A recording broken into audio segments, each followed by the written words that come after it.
تو دوستو ہم اپنی لائف اسٹوری سیریز کو آگے بڑھاتے ہیں. تو میں ذکر کر رہا تھا کہ ہمارا ویزا لگ گیا تھا اور میں اس سوچ میں تھا کہ امریکہ جاؤں کہ نہیں جاؤں. اور میری ماں نے جو حالات پیدا کر دیے تھے تو اس کے بعد پھر میں نے ایک دن فیصلہ کیا کہ میں جو ہے امریکہ چلا جاتا ہوں. امریکہ جاتے ہوئے میں نے اپنی ساری چیزیں بیچی تو جس سے مجھے $700 ملا. تو اس وقت میں نے اپنی ماں سے کہا کہ مجھے 40,000 کی ضرورت ہے, آپ مجھے دے دیجئے اور جب میں وہاں پہنچ جاؤں گا تو میں آپ کو یہ پیسے واپس کر دوں گا. تو اس وقت میری ماں نے میری بیوی کا سونے کا کڑا جو کہ اس کے والد صاحب نے اس کو اس کی شادی کے اوپر دیا تھا وہ اپنے پاس گروی رکھ لیا اور اس کے بعد وہ پیسے مجھے دیے. پھر جو ہے مجھے اچھی طرح یاد ہے یہ وہی نائٹ تھی کہ جب جو ہے جنرل مشرف نے نواز شریف کو ہاؤس اریسٹ کر لیا تھا. اس کا اعلان ہو رہا تھا اور میری ماں مجھے اور میری بیوی کو ایئرپورٹ چھوڑنے جا رہی تھی. جب ہم یہاں سے پھر ہم پہلے ہماری فلائٹ گئی ایمریٹس فلائٹ ٹو دبئی اور دبئی سے پھر وہ ہمیں امریکہ میں نیو آرک ایئرپورٹ جو کہ جو ہے نیو جرسی کے تھوڑا قریب ہے وہاں ہم لوگ لینڈ ہوئے.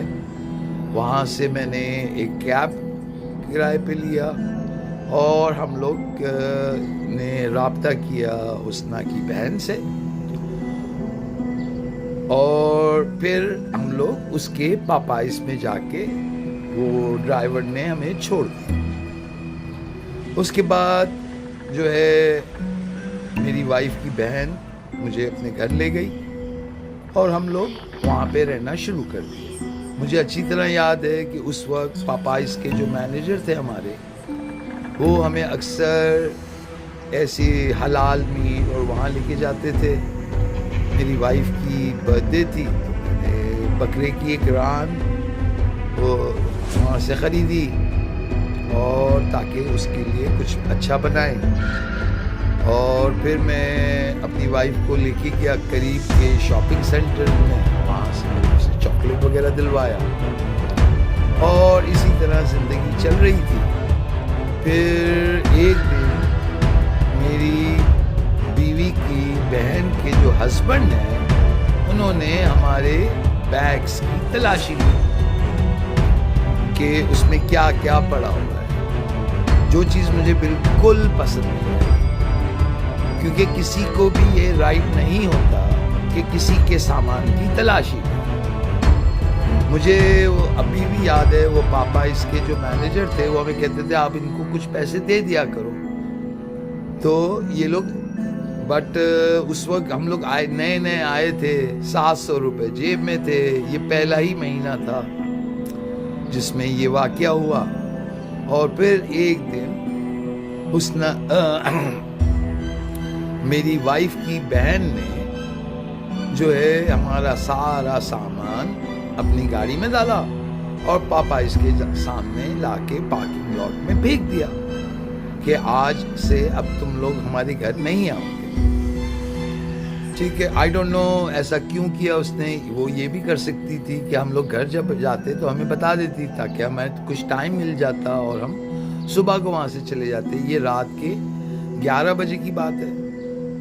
12 بجے پاپائز بند ہوتا ہے تو پاپائز کے مینیجر ہمیں اپنے گھر لے گئے.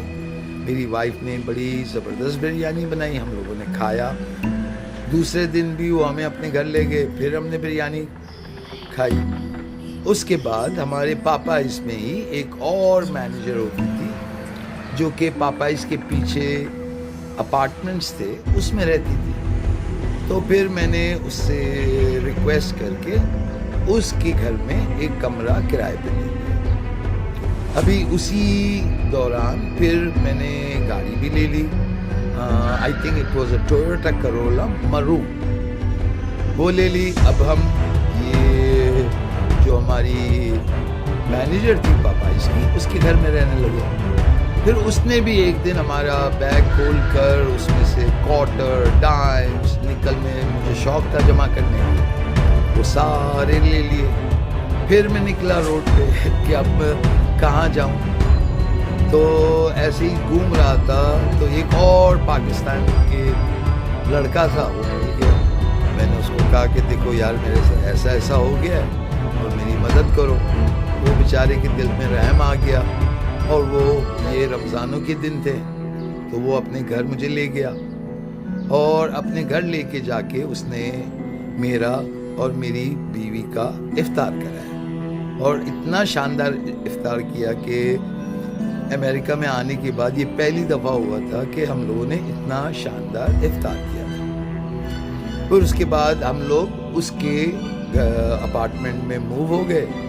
اس کے اپارٹمنٹ میں 2 بیڈ روم تھے, ایک بیڈ روم میں وہ رہتا تھا اور اس کے ساتھ ایک اور لڑکا رہتا تھا, اور دوسرے بیڈ روم میں میں اور میری بیوی موو ہو گئے.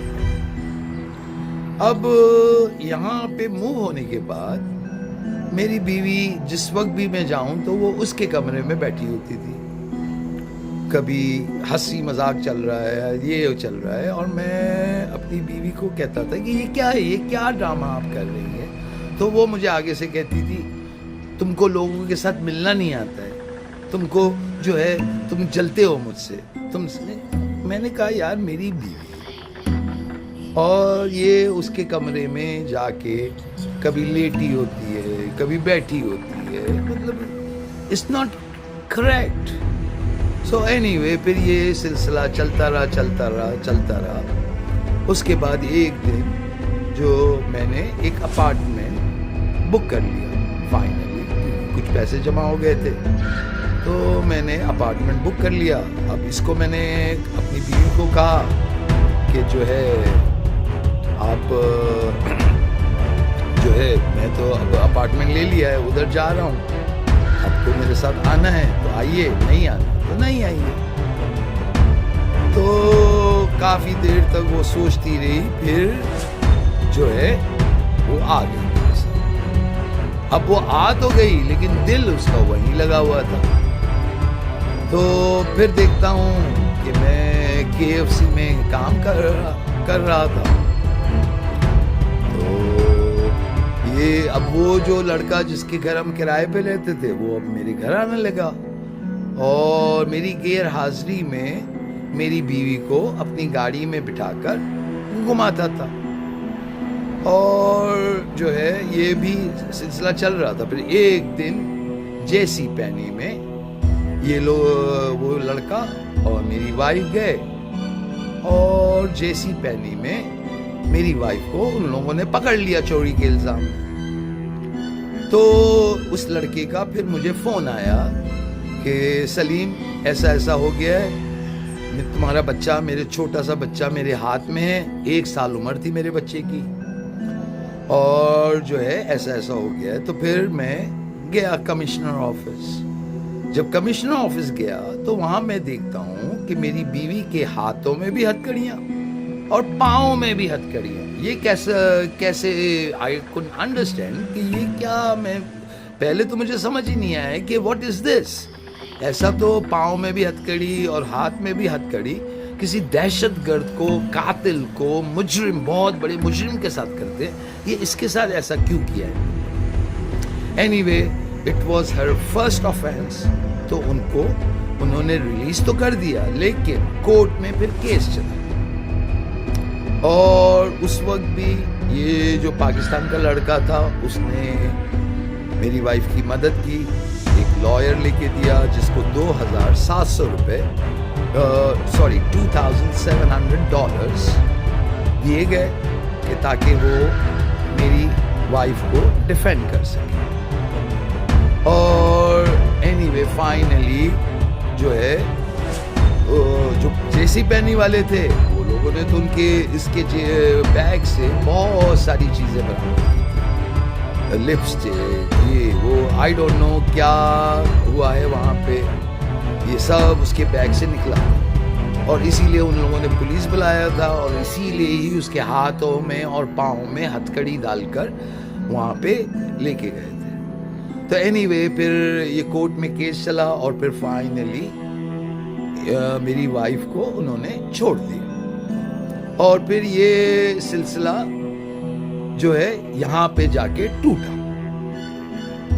تو اس وقت پھر میں نے اپنی وائف کو کہا کہ دیکھو تم یہ جو کر رہی ہو کہ مطلب کیا مقصد ہے, تم انتظار نہیں کر سکتی تھوڑا سا کہ میرا جو ہے میرا گرین کارڈ آ جائے, اس کے بعد جو ہے نہیں, لیکن اس کو جلدی تھا کہ اس کو گرین کارڈ ملنا چاہیے, اس کا سٹیزن شپ ہونا چاہیے, اور اس کے لیے کوئی بھی کاسٹ وہ پے کرنے کے لیے تیار تھی. اور اب آج بھی مجھے یاد ہے کہ اس کے والد صاحب کہتے تھے کام زاؤن یونکس, کام زاؤن یونکس. واٹ دیٹ مینس کہ کام ہو جائے لیکن کچھ بھی اس کے لیے کرنا پڑے کوئی مسئلہ نہیں ہے, چاہے کسی کی جان بھی لینی پڑے تو کوئی مسئلہ نہیں ہے, کام زاؤن یونکس.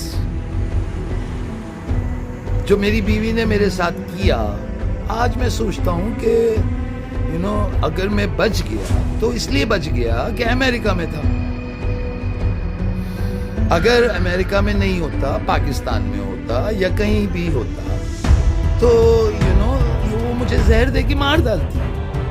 یہاں پہ اگر وہ زہر دیتی تو ظاہر سی بات ہے یہ تو 10 سال 20 سال کے بعد بھی نہیں چھوڑتی. تو اس ڈر سے وہ زہر تو مجھے نہیں دے سکی, لیکن ایسے حالات کرتی ہے کہ انسان خود ہی اپنے آپ کو مار ڈالتا. اور بس یہ سلسلہ اس کا چلتا رہا چلتا رہا چلتا رہا, اور میں گھٹتا رہا گھٹتا رہا گھٹتا رہا. بس چلیں یہاں پہ سلسلہ ختم کرتے ہیں, پھر ہم آگے بڑھیں گے.